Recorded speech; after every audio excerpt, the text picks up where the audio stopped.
What's up, guys? What's up, world? This is the Disgruntled Coach. I'm Disgruntled Coach Vern Earwood. Going live, like I said. Got a few things to talk about tonight. Looking forward to those that are going to pop on, say hello to everybody, talk about some things you'd like to talk about, as well as I've got a list up here that I'll kind of be glancing up at, some things I want to talk about, but first and foremost, just wanted to get on here. I'm trying to build this thing, for my YouTube channel, the Disgruntled Coach Show. The reason why I decided to go ahead and go with that and kind of title it that way, and I'm trying to build something out of it, is the fact that, I'm an opinionated person. We all know that. I'm definitely the type of person who is not afraid to say my mind, speak out, anything like that. I might have been known a time or two to even get physical with people, just who is who I am. Most people love me for who I am, and I'm grateful for that, but anyway, just kind of wanted to get on here tonight, and see, who pops on with me, who's here to talk. Right now I see Sam Fernandez, local MMA fighter, Colorado, out in Vel, one hell of a good coach, has been a great coach to these young fighters. Roy Salcedo, down out of my hometown, Clovis, New Mexico, another fighter, turned coach and working with younger fighters. Got Warren Metz on here, Metzner, love it, brother. I appreciate that, man. The Disgruntled Coach just kind of fits me. It fits my persona.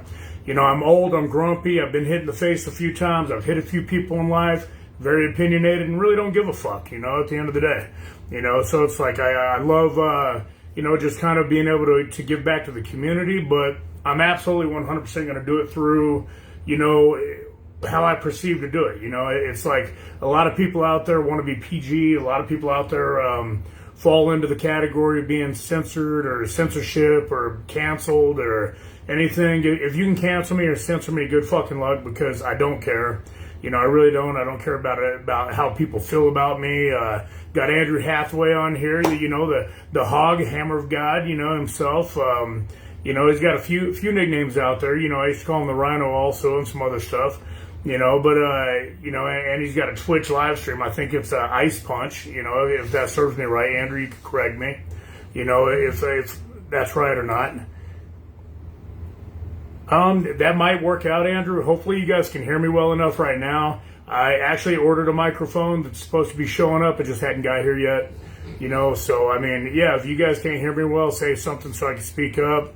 Got Jesse on here, Lopez, thank you for popping on. Paul Ramirez will be making his return back to the ring, the Sparta ring, here in a few months, coming for some bare knuckle, him and Cody Sharonik. They're looking at getting in there and banging with each other, and just letting the big boys swing a little bit, but anyway, I'm just going to kind of get on to some of the things I want to talk about tonight. I'll still try to, sound off so you guys can hear me good enough.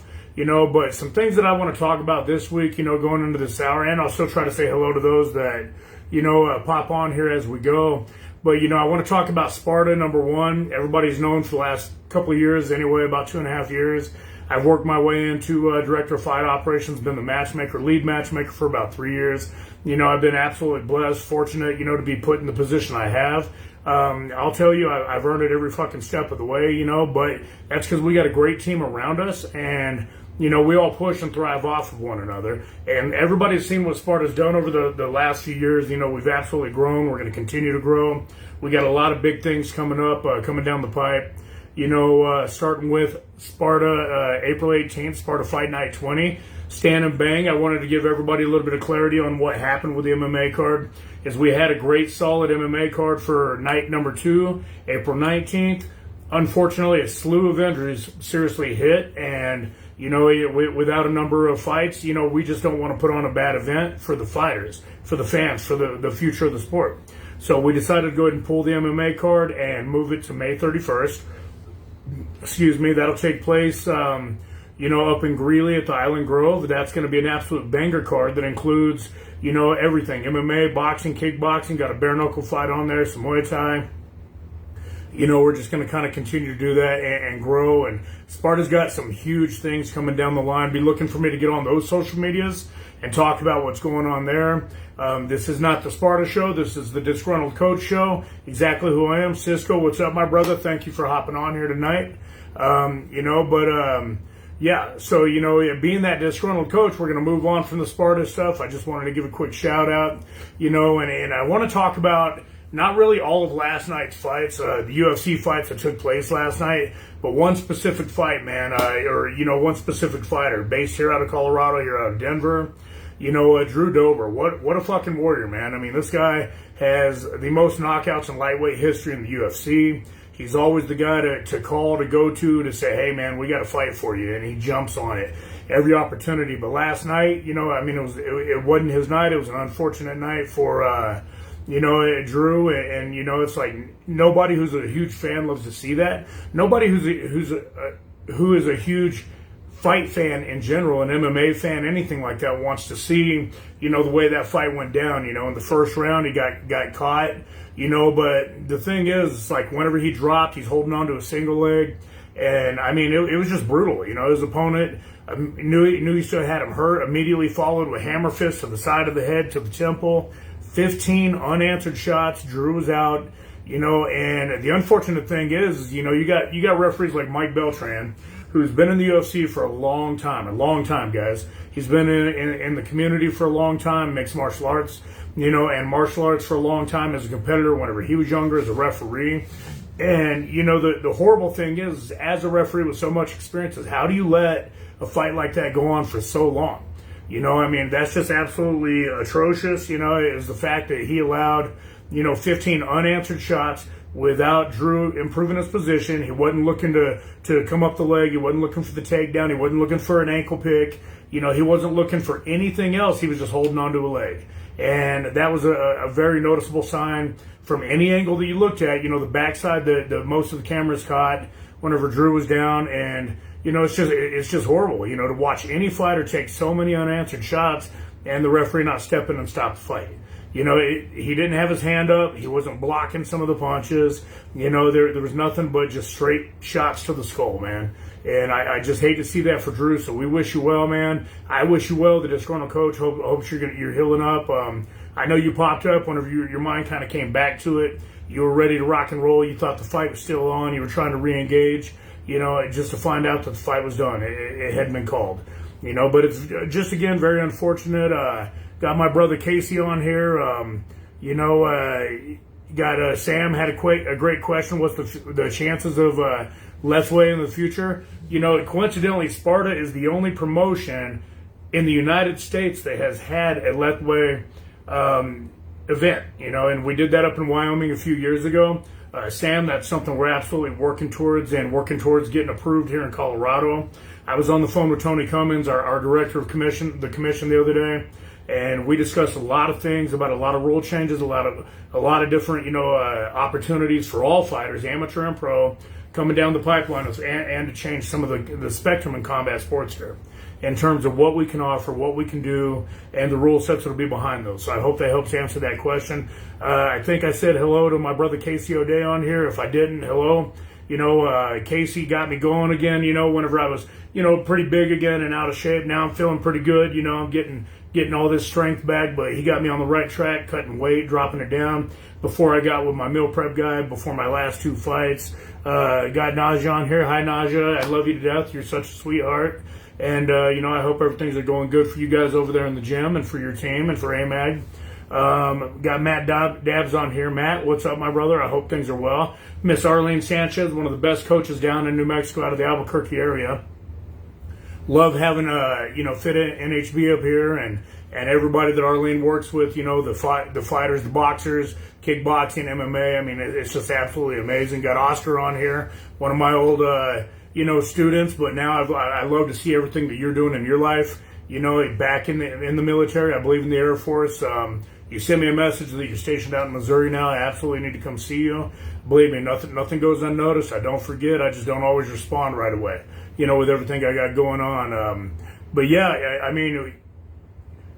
let's see. What'd you say, Sam? Awesome to see it in person. Yeah, absolutely. I mean, Lethwei is it's a brutal but an incredible sport, man. I mean, it's a beautiful art. If for those of the fight fans out there, coaches, fighters who may not know what Lethwei is, if you've never watched it, never experienced it, it's the art of 9 limbs, more or less, including your headbutts. So it's it's bare knuckle. Muay Thai allows headbutts. Where you can full on strike with pretty much every appendage of your body that you can swing.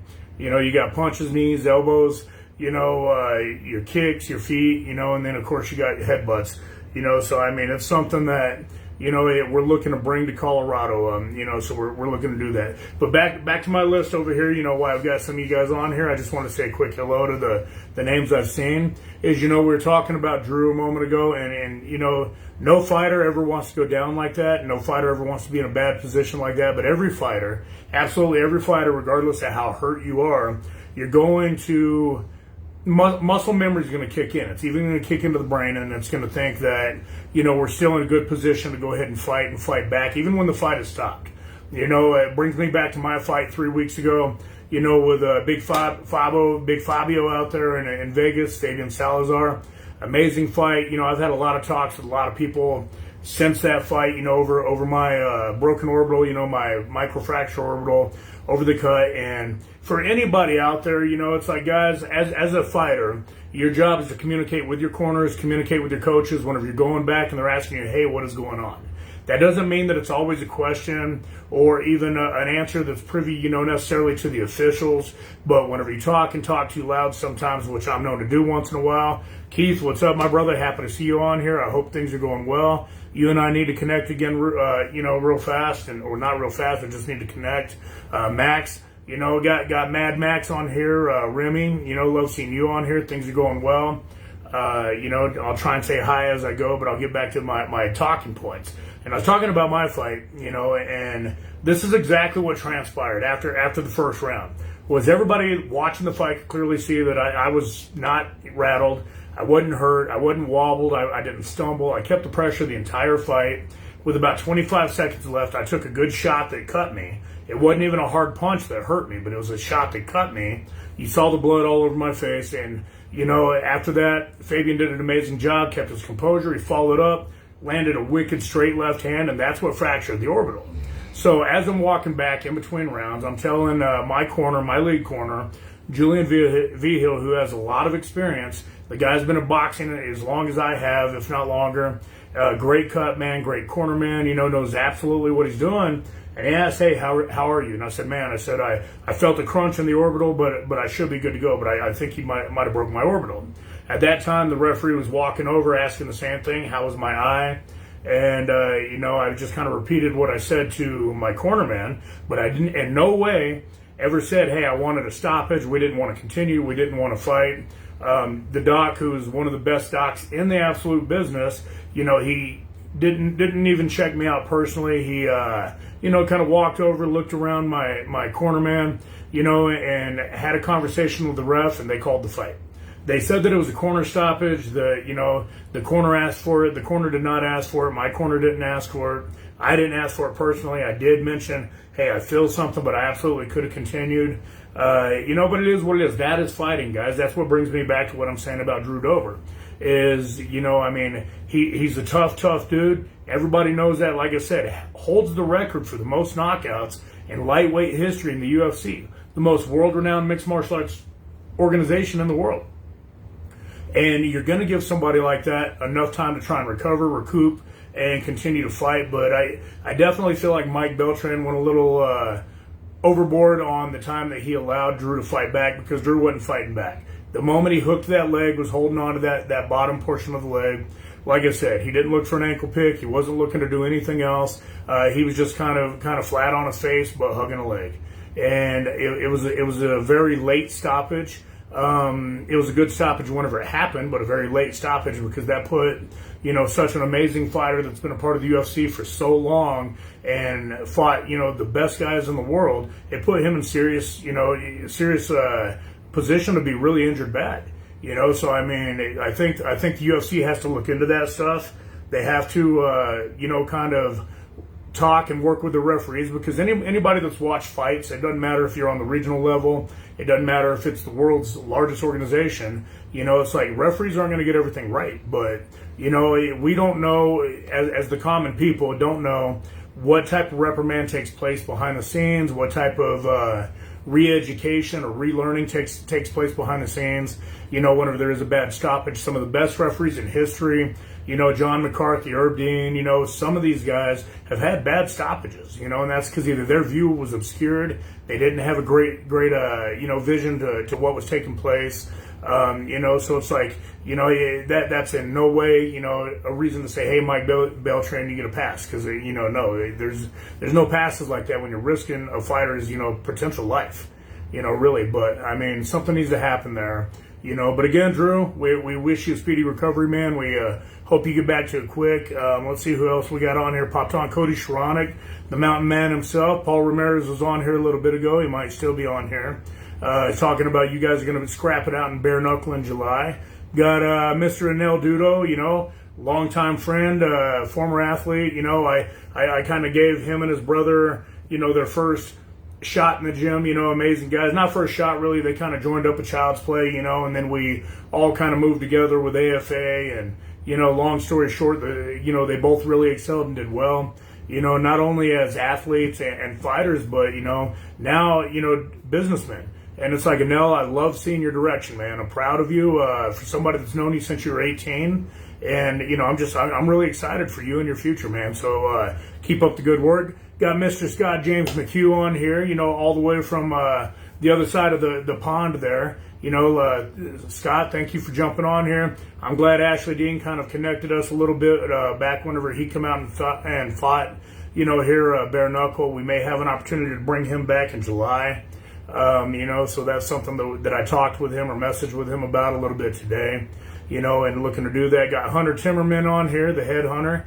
Hunter, I appreciate you popping on for a few minutes with me. And, it's just like, look, I love seeing you guys, the future of the sport. Get on here, why I bitch, moan, cry, complain, talk about, the things going on in the world. But I'll always try to say hello to all of you guys. Moving on, from Drew Dober's fight, I want to talk about the bare knuckle scene a little bit. Obviously, two of the biggest organizations in the world, BKFC and BYB. Then across the pond, you got BKB.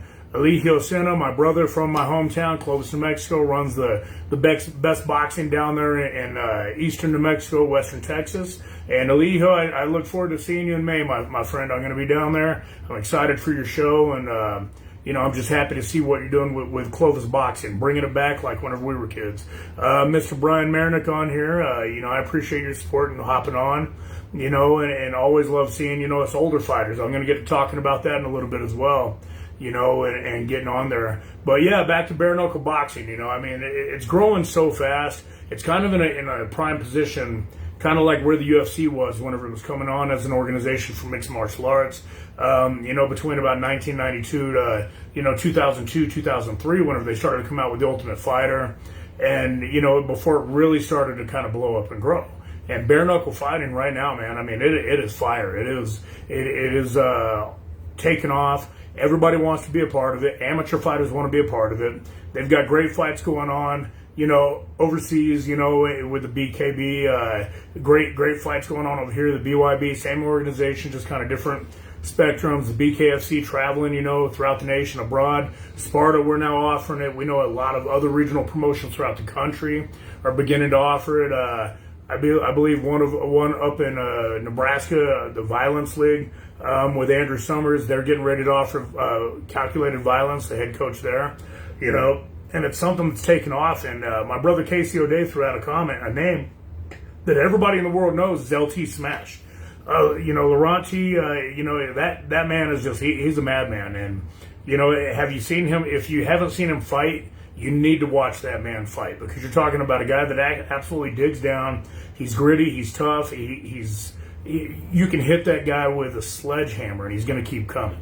He really is. I've had the pleasure of knowing him and watching him from the days of his amateur career, up to where he's at now. He still fights MMA. He still fights Muay Thai. He still fights everything. The last couple of years, he's primarily been involved in bare knuckle, and he's a 3-time world champion. I mean, you know, you just can't argue with a guy like that. He'll fight anybody, anywhere, anytime, with gloves, without gloves. If you want to kick, he'll kick. If you want to throw knees, he'll throw knees. If you want to grapple, he can do that too.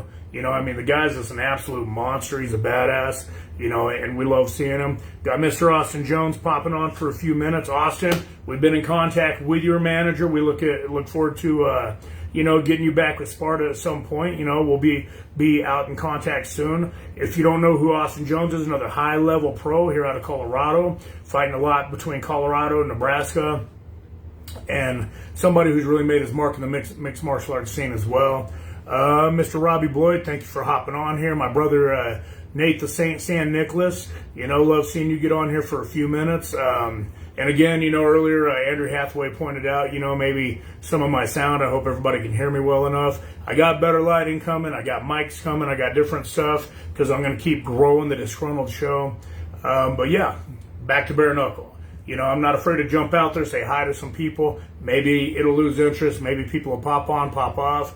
I really don't give a shit, you know, but bare knuckle is absolute fire right now. It's growing. You know, everybody wants to do it. We're working on a rule set with the commission to allow amateurs to work, potentially with 7-ounce bubble gloves, but with a bare knuckle rule set. Xavier, thank you for hopping on here, my brother. You know, much love to you as well.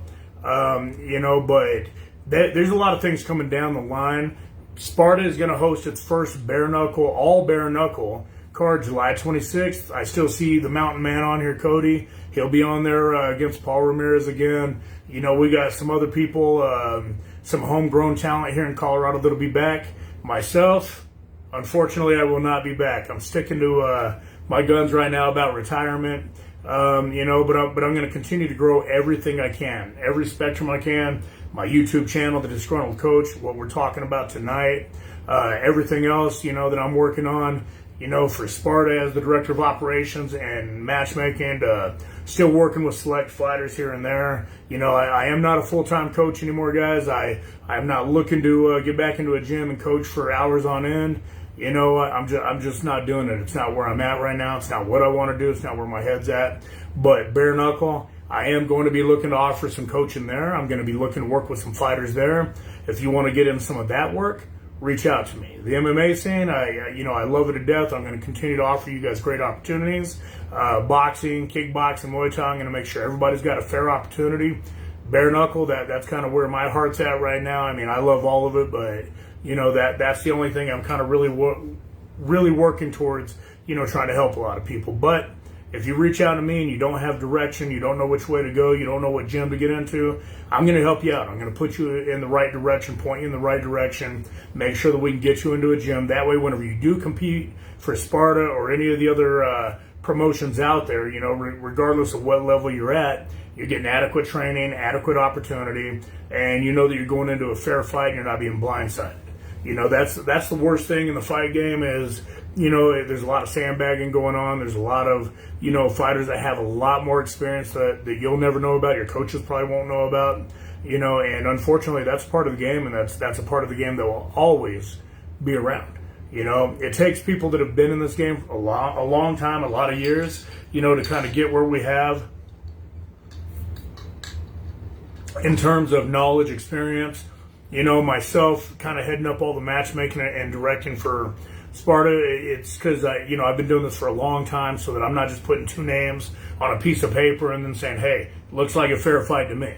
You know, I dig into your background. I dig into what kind of experience you got. I'm going to make sure I'm putting you in a fair fight. And that's exactly what's happening in the bare knuckle scene, you know, now that we're offering that. Now that, you know, BYB, BKFC, all these guys are, you know, starting to hold bigger events, is they know that they have to put people in there with legit experience. If not, everything will come crashing down real fast. It absolutely can, because you're risking, you know, not only potential injury, you know, like serious injury to fighters, but you're risking, you know, potentially their life, you know, their livelihood, their ability to work for themselves, their ability to go out there and do their job. Got my brother Chris Chop Shorter on here right now. You know, he's the madman himself behind the tattoo gun, the ink, working on my back, giving me my back piece. Shot me some amazing pictures of working on Jose Gomez, the spider monkey. if you haven't seen his work, you need to go check out his pages, look him up. If you need tattoos, if you need some good ink, that man right there, he'll get you taken care of. Again, that's Chops right there with 303 Tattoo. But yeah, the bare knuckle scene, it's going, man. We've had a lot of fighters reach out to us, both at the amateur and the pro level. And the crazy thing is, it's like there's been one sanctioned amateur bare knuckle fight that had 4-ounce gloves, and it was allowed to take place within or under the BKFC rule set whenever they were out here a few months ago. That fighter is now on the Sparta roster as a pro and getting ready to fight again in headline April 18th. Mr. Darian Lupierre. He'll be back on the Sparta card, stand and bang, showing everybody how to do it bare knuckle again with his style of boxing and striking, and it's going to be a fun time. It's going to be a good time. May 31st, we're going to have a bare knuckle fight on there, between Dominic Blanco, who fought on the last event, and Junior Columbus. It's like that's going to be a great fight as well, leading us up to July 26th. Where I probably will be less disgruntled that night because I get to watch some blood and glory and everybody just having some fun. It'll probably give me a little bit of an itch to say, man, I know I still got it in the tank. Difference is Father Time's catching up with me, man. You can see my eyes here. I've taken cuts in both eyes in the last couple of fights, and the spirit's there. The hammers are still there. The toughness is there. The grittiness is there. But whenever your skin starts to cut like paper, and everything else, at some point you got to say, man, after 35 fucking years, I've been fighting a lot, or I've fought enough, to say I don't got to keep doing that, But we're gonna keep this train rolling, and we got a lot of things, that's coming down the pipeline and everything. But bare knuckle is kind of the direction that we're headed right now, and we're gonna help grow that scene, and we're gonna make it something that's worthwhile. But, on to older fighters, I was talking about myself a little bit ago. We've had a lot of fighters reach out, man, that have not fought in a number of years, but they want part of the bare knuckle scene. And I'll tell you what I think the intriguing thing is I think a lot of people look at bare knuckle, got Mr. J-Ho online right now. If you don't know a great Muay Thai gym to go to, and you're over on the west side of town, you absolutely want to pop in a pound for pound Muay Thai. You got the master himself, Justin Houghton, over there. Amazing fighters, an amazing stable of fighters, great people. Quite a few UFC people. People that have fought for ONE FC, people that have fought, on large promotions all around the world. And I mean that man can kind of get you where you need to go, and he's got great people. But, us older fighters, back to what I was saying, and speaking of which, Justin Houghton's been on the scene for a while himself, and we had a conversation a few months ago where he might, dabble back into the fight scene, but right now he's got his vision, his perspective in the right place. He's got everything focused on, his fighters, his gym, his people right now, and I think that's just absolutely amazing because the older that we get, man, we're like fine wine. We still get great, but, you got to knock the dust off sometimes. Deborah Selman, very much like a sister of mine back in Clovis, New Mexico. Got Tommy Lozano, the felon, on here himself. Tommy, I know you're not a drinker anymore, but I'm having one tonight, so I'll have a drink for you, brother. Thanks for hopping on here. Semper Fi, great job, in your last fight. Justin Locks is a tough guy that wanted to get in there, and, he wanted to bang it out. It wasn't his night. It was your night, so congratulations. But back to older fighters for like the second or third time now is, the intriguing thing with bare knuckle, older fighters, or whether it's MMA, boxing, kickboxing, Muay Thai, is it's just a matter of, hey, do I still got it? I want to test myself. And the bare knuckle, the intriguing part, I know it definitely kind of helped bring me back, is, a short story is I fought bare knuckle the very first time in 1999, so 26 years ago. And back then you fought, underground, behind the scenes type shit like pit fighting. Some of the older coaches out there will know what pit fighting is. I fought while I was in the Marine Corps down in the San Diego area, on the same pit fighting league or area, the Tank Abbott was a part of. And, I had 6 fights at that time between 99 and 2000 and did really well. And then it became, less and less of a thing because of injuries, because of risk, and naturally being in the military, I didn't want to run the risk of, getting charged, getting in trouble. and something not working out really well there. So I switched over in 2002 to MMA and, you know, fought that for a number of years until 2018, and then came back to box and, you know, everything else. So, you know, yeah, the itch is always there for those of us that have been around for, you know, 10, 20, 30 years or more in this sport. And that's the intriguing thing, is you can go in there, you can wrap up your hands, and you know your base, you know your balance, you know your footwork, you know everything that you've worked on. And sometimes you feel like, man, back whenever I fought so-and-so, if I wouldn't have had those 10-ounce gloves on, if I wouldn't have had those 12-ounce or those 8-ounce gloves on, if it would have been less, maybe 4-ounce gloves, I could have knocked him out. But you don't want to go to the ground.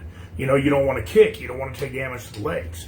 But that is something that crosses older fighters' minds. It's like, you know what, give me less padding and just let me throw these things. Now that bare knuckle is legal, now the bare knuckle is happening throughout the nation, rampant, throughout the world, rampant. You know, people are coming out of the woodwork and saying, I want to do this again. I want to fight again. I want to compete again. And Sparta, providing that they get the medical clearance that they need, we're absolutely going to give them that opportunity. We're going to put them in a position in the safest manner we possibly can to say, hey, we're going to put you on the platform. We're going to put you on the stage. We're going to let you go out there and bang it out and have some fun with it, man. And God, is it fun? It's absolutely fun. I mean, you know, regardless of even how my fight went, you know, I'm not upset at all that I didn't get my hand raised. I don't feel like I lost the fight to the fighter, but I'm proud of the guy. I'm excited and honored for the guy that I fought, and for him to get his hand raised, man, and take home, you know, the 2 titles, the you know, the glory, everything else. And that's because I'm not a hater. I never will be a fucking hater, you know, about anybody, you know, whether I coached you and we had a falling out, whether we were best friends, you know, you're just friends and don't talk all that often anymore, rather we were competitors and fought each other. You know, whether I beat you, whether you beat me, it doesn't matter, man. At the end of the day, we gave our fans, our family, our friends, you know, everything that they were expecting, everything that we went out and trained for and put in the work for, and we left it all out there. You know, we left it in the ring, and, you know, that's what older fighters come to do, man. They don't care about all the glory anymore. They honestly, you know, it's like every fighter out there feels like they can win every fucking fight. But if we don't, older fighters, we just don't care no more. We're like, hey, I still got in there. I still challenged myself. I still had a great fucking time. I sold some tickets. I took some shots with my people afterwards. I celebrated. It's like, that is a win. That is a fucking win all day long. You know, and it's like, you know, that's why we do this. We love this shit. We thrive whenever we know we're still in a position to say, man, I haven't faded off yet. I'm still here. I'm still a memory, still, you know, having fun, you know, and just everything else. Paul, I love it. Calculated violence, absolutely. That's what you learn over so many years of training, competing, and fighting before you ultimately become a coach, is you learn that everything is chaotic, and you learn how to eventually control that chaos, and that's the calculated violence, you know, is that controlled chaos. But, you know, I mean, that's just the fun of it. It really is. You know, something else I wanted to talk about tonight is fake fighters. And whenever I say fake fighters, I don't mean people that get in there and it's not their night, maybe get choked out quick, maybe get caught and get dropped. You know, I mean 100% fake fighters are the fighters that always talk.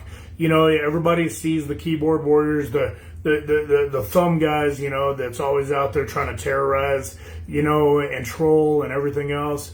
You know, I had one guy comment on something that I posted after my fight and said, man, you cherry-picked your own fight and couldn't even win. And it's like, are you fucking kidding me? I damn sure didn't cherry-pick my own fight, but I was excited to step in there with a man that was fucking just built like a mountain and ready to throw down with me. And I have never had an easy fight in my life. I've never stepped in there or accepted an easy fight in my life.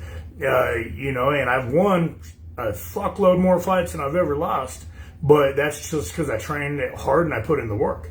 But, you know, the thing is if you're one of those guys that's a troll or thinks you're a fighter or whatever, you know, you see the videos all the time where, you know, a street fighter goes into a gym and fights an MMA fighter, or, you know, street fighter steps into a boxing gym to spar the coach, you know, and it's like, you see these guys get exposed all the fucking time, man. You got guys that are posting in these social media groups looking for fights, have no serious training, no real training. They watch some YouTube videos. did some backyard sparring, you know, backyard brawling with their friends, or threw some money down and think that that's a fight. Guys, if you're watching my video right now or you're watching my live tonight and you're one of these guys that thinks you could just step into a fucking fight without any real training, I've called off every name that's popped up yet so far except for Dylan Holbrook, another guy, another great fighter, Joe Leal, popping on right here. And it's like, these guys put in the fucking work. They train their ass off. For those of you guys that are YouTube watchers and everything else, you're not the Logan brothers. You know, you're not gonna, you know, have that opportunity to get out there and fight legit fucking fighters and make that kind of money. So quit thinking that you can beat every fucking fighter that's out there. It's not gonna happen. You know, there's certain martial arts in the world that I like to tell people it's good for two things: fighting drunks and sparring somebody of that own style. You know, and it's just, you know, whenever you get in there against somebody who legitimately trains and legitimately works their fucking ass off to train and fight and succeed, they're not afraid to get punched. They don't want to. They work on defense, everything else, but they're not afraid to fucking get hit because they know what they're bringing. They know what they're coming with. So if you're one of those fake fighters that just like to troll people, I challenge you to walk down to your nearest gym. It doesn't matter what gym it is. Your nearest gym, and just go in and ask if you can spar, even just privately, so you don't get embarrassed, you know, one of the higher level people or the coach themselves, because they can show restraint. They can control their ability to fucking hurt you, not to hurt you, you know, and it's like, that's going to be an eye-opener for you. Got my brother Jeremy just popped on here, you know, thank you for giving me some love tonight and, you know, jumping on real quick. Hunter Walking Eagle, man, you are looking great, brother. I see your posts, the weight you've dropped. You know, you're fighting, you know, and bringing it. And I know me and you talked about getting you down here, you know, and getting you in a fight with Sparta, and I'm excited to. I really am. We're going to get you down here, man. You're looking great. Keep up that good work. You know, but fake fighters, once again, if you think you know how to fight, you don't. I'm fucking flat out telling you, you don't. You control me, you can talk shit, you control any of the names I've named off tonight, you know, and I'm telling you, man, you would get smoked. You'd get smoked in a heartbeat, you know, against any fucking body that's been on my thread tonight. And that's because these guys have put in the time, they know what it takes, you know, and they're not afraid to go out there and take one or two to deliver 3, 4, or 5. You know, we got Mr. Nick Bushman, you know, some of the best management here in Colorado right now. Former fighter himself, you know, Sparta loves having Nick around, you know, and his fighters. You know, he's another guy, you know, that was a fighter turned manager now and would whoop the shit out of all these fake fighters out there that like to troll people. But guys, I'm telling you, you know, that's why I'm getting on here. That's why I'm pushing my platforms, you know, trying to build my YouTube. If you haven't followed me yet, go to YouTube and look up Disgruntl'd Coach. You know, and, you know, follow my other social medias. You know, the thing is, you know, I'm one of those very, very rare guys out there. There's nothing you can fucking say that hurts my feelings. Nothing at all. You know, my very first introduction video, I threw it out there, you know, about some of my good, some of my bad when I started training back in 1990, whenever me and Elijah, he was on here a little bit ago, we're 12 years old. You know, and, you know, fighting, you know, at Roy Walker Gym and everything else. And, you know, it's like, man, we come from an old school, we come from a different era, and there's nothing you can fucking do. You know, it's like I laid out there, you know, in my introduction video, some of my trouble I got into in the Marine Corps, you know, but still got out honorably, went back, made fucking amends with everything I did wrong so that I could still serve my country, you know, and then was recalled back and sent to fucking combat.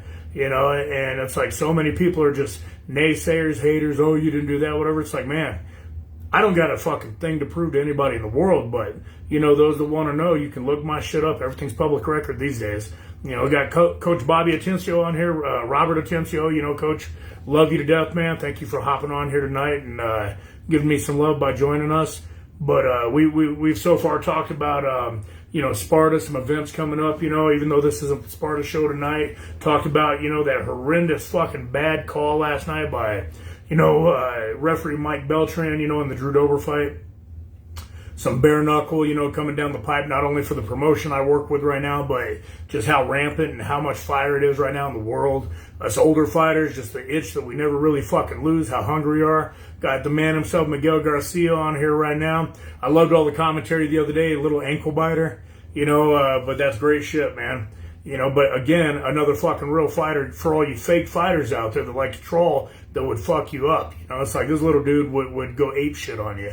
He really would. Talked about the fake fighters, the trolls, the guys out there, who just they like to, go on, comment on people's shit. They like to, talk about, oh yeah, I'd get you in the streets. Man, I'll tell you what, if half of the fucking trolls out there met a guy like me in the street, they'd shit themselves and never say who they were, or, the trash that they talked or whatever, or they'd pick up a fucking weapon. And I would encourage that, because that would be your best chance of survival. It really would, because I'm not putting myself on a pedestal. I'm not a bad motherfucker. I'm a tough motherfucker. I've been in a lot of fights, but there's a lot of these guys on here that I name their names that are bad motherfuckers, and just fucking nasty whenever they fight me. I've been talked about that way, but I don't got to put myself on that pedestal. I don't care about that anymore. I care about what I'm doing now. Well, guys, those are the subjects I pretty much wanted to talk about tonight, that I wanted to express, I wanted to talk about. I'm going to stay on here about another 20 minutes, kind of bullshit with whoever pops on, whoever's got anything to offer. I know I've only got a handful of people still on right now. Hopefully, we get some more, but let's throw some subjects out there. What do you guys want to hear me talk about next week? What do you want to hear? My little short videos, my 5 to 8 minute videos on my YouTube. What do you want to hear me discuss, hear me talk about? I don't care what it is. It's like, this is the Disgruntled show, Disgruntled Coach show. But at the same time, it's like, it doesn't have to be all about coaching. I mean, hell, life is, needs coaches. I've had to have plenty of good life coaches in my life for me to make it to 47 years old, working on 48. Definitely closer to the sun, around 50, than I used to be. So I'm going to keep popping out and just talking about these things. And, I want to absolutely talk more about subjects that, you guys want to hear, my people, my subscribers, my friends, my family, my fans, appreciate that, Joe. Love you too, brother, right here, man. And I'm proud of you, man. I mean, single dad, taking care of your beautiful girls, working as hard as you do, still training over there, putting in that work that you were. You finally got to fight and compete, did outstanding. I never had a doubt that you'd be able to compete on that level. Super excited for you. I don't know who else is commenting on here, who else is still on here right now. I see Paul and Cody, they talked a little bit, about much love for one another. It's like, that's what the fighting game's all about, guys.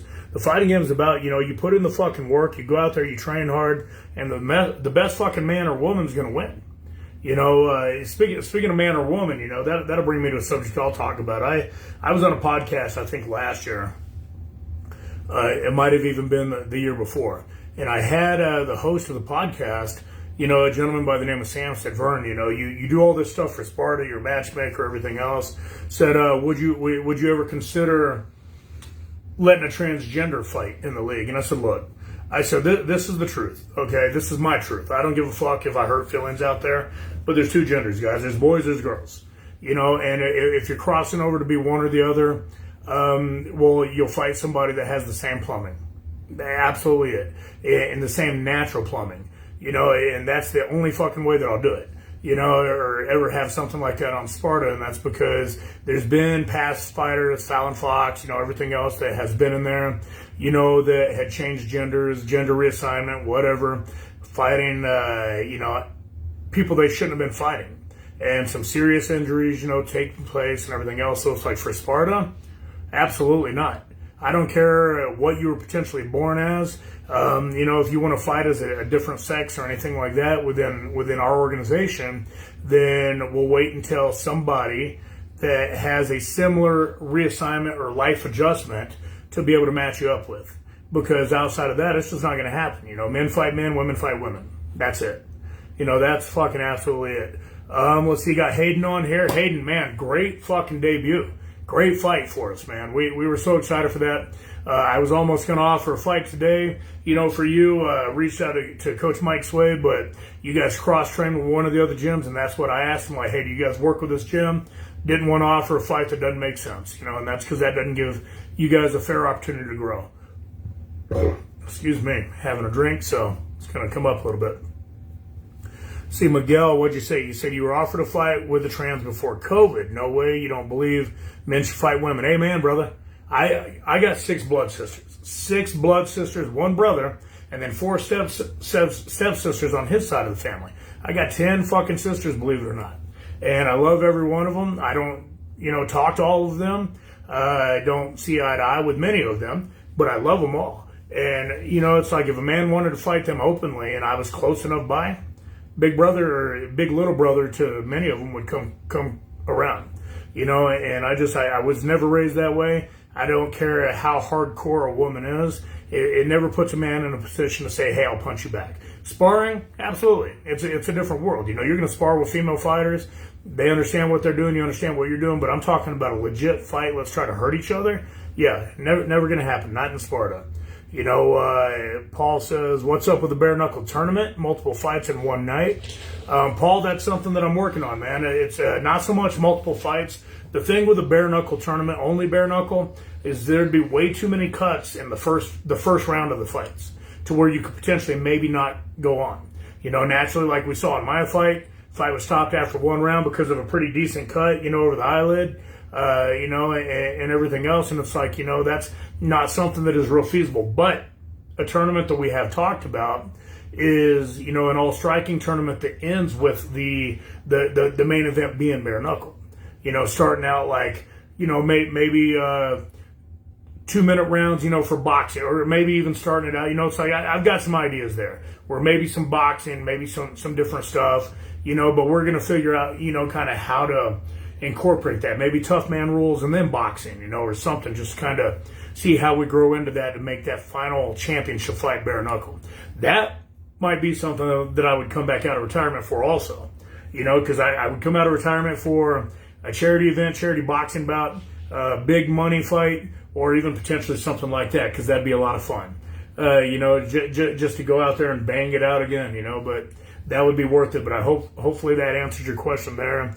Nick Phillips, what's up, Nick? Brother, I'm glad you messaged me earlier. I messaged you back, man. I'd love to get back out there on the East Coast. Just hasn't happened yet.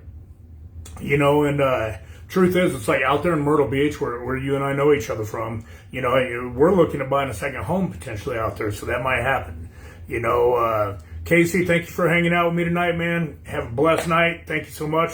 Love you, my brother, and we'll talk again soon. But yeah, I hope so far everybody that's popped on is still on with me right now. You're enjoying the show.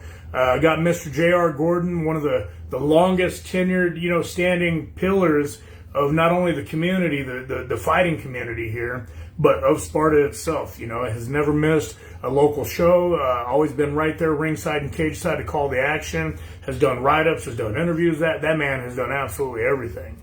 And I mean, it's like, JR, I appreciate you hopping on here, showing some love, giving me a little bit of your time tonight while I'm still talking. Let's see who else I see. Duban Sabalos, I spoke with your coach earlier today. We're trying to get you in a great boxing bout, give you your start with Sparta and the pro-am ranks, as you grow into, a great young boxer. We're excited to have you. So I mean, guys, I will always try to give shout outs to anybody that pops on here. I will always kind of speak my mind as I go and talk. And, again, I'm just that guy, and that's why I started this thing as a disgruntled coach, because at the end of the day, I'm exactly that. I'm happy, I'm sad, I'm nice, I'm mad, I'm fucking everything, but it's like so many things out there that make me disgruntled, even if you know the best version of me. I mean, we all have a bad side. We all have, somebody that says that's enough, somebody that isn't afraid to speak their mind, somebody that isn't afraid to, say more whenever sometimes maybe we should say less, and that's me. That is me. In most of your lives, if you've gotten to know me well, it's not that I'm completely unhinged, but I am pretty much unfiltered. I think about who I'm around. I think about how I'm going to talk, given my audience. But at the same time, I'm always, 100% always going to be myself. Not afraid to admit my faults in life. I'm not afraid to talk about my accomplishments, because I've earned them, but I don't brag about myself. That was a young 28-year-old me that took his first loss to Patrick the Headhunter Smith. It's like back then, I was all about my accomplishments, man. My Marine Corps time, my combat sports, my 2 state titles, my all armed service title. It's like I've had a lot of opportunity there. Where at 28 years old as a pro fighter, man, I had a fucking head this big.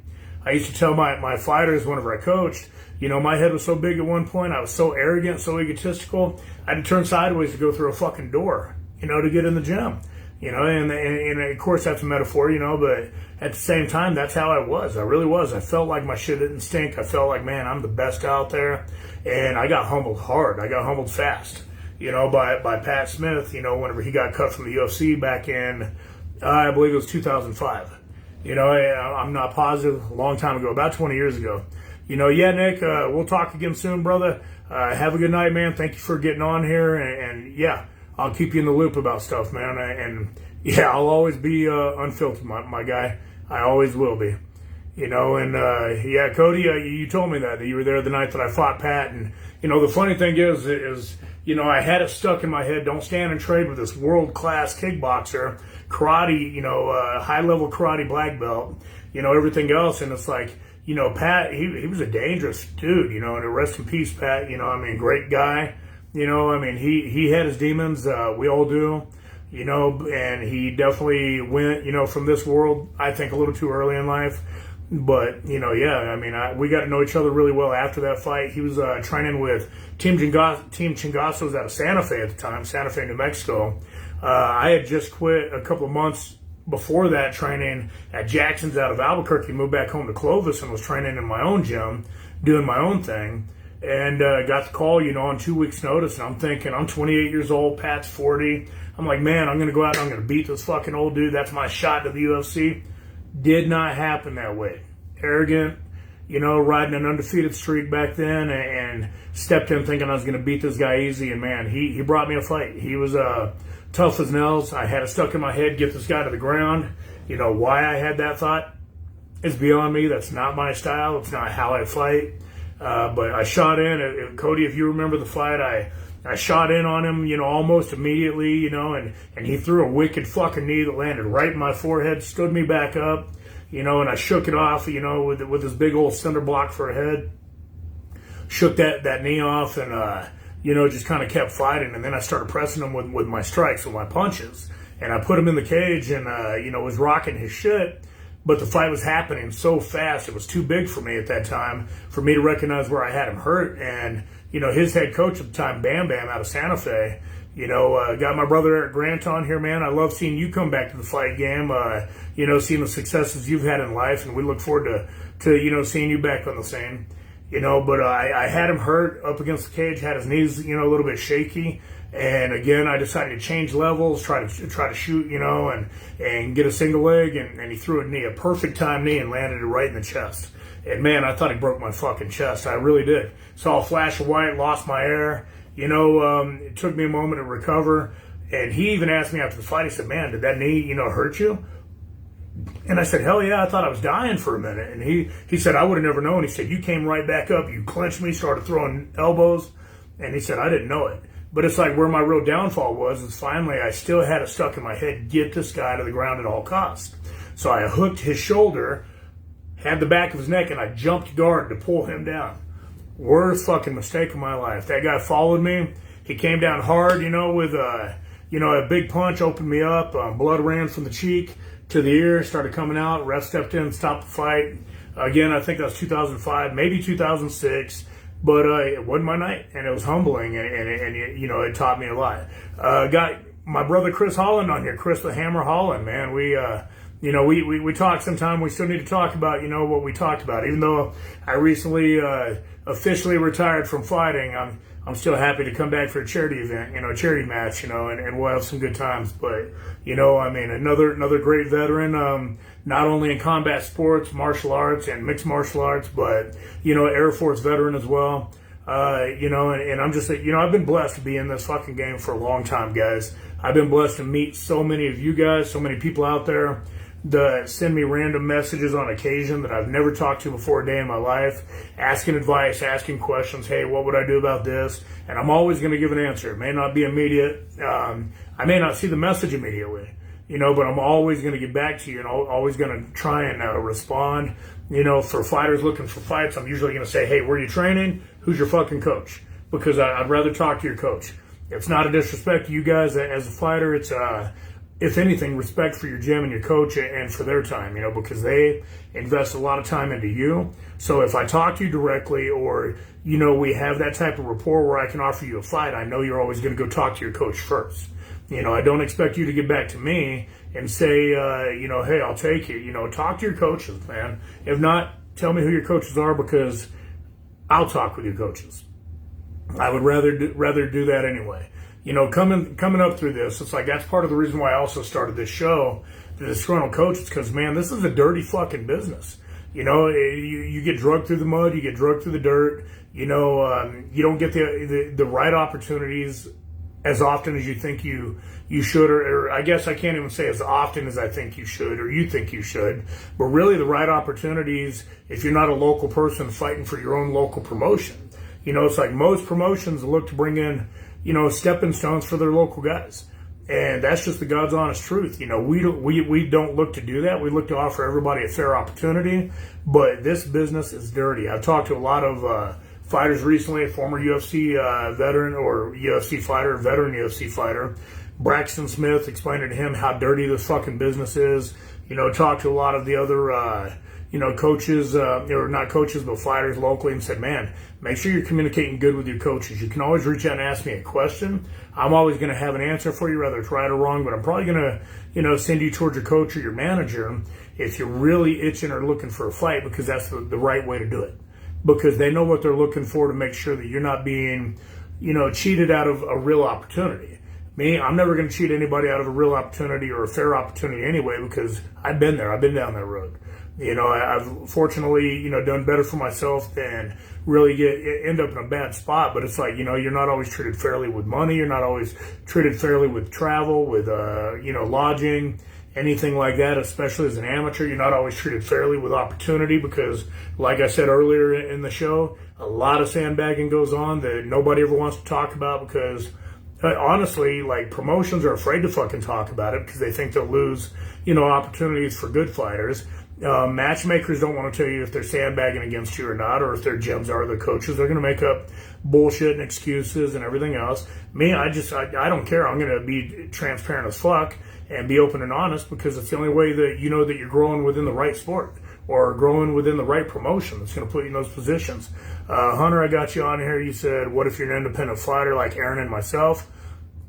Brother, whenever you guys reach out to me, I'm absolutely going to respond directly. Aaron has shot me a few messages. I didn't get back to all of them. I did respond to a message from him yesterday. I believe it might have even been today, and he messaged me back actually a little bit ago, I think, whenever I started this. So I haven't had a chance to respond. But yeah, if you shoot me a message, you're an independent fighter, and I know that, especially as a pro fighter, I'm gonna talk to you and I'm gonna work with you, but I'm gonna make sure that you have 100% transparency and understanding about what's being offered to you. That way you can make the best logical decision for you, for your career, for your safety, and for your health. It's like all of that is important to us.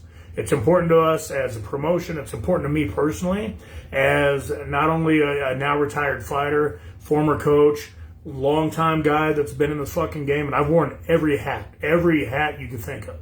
Minus being a state official or a medical personnel.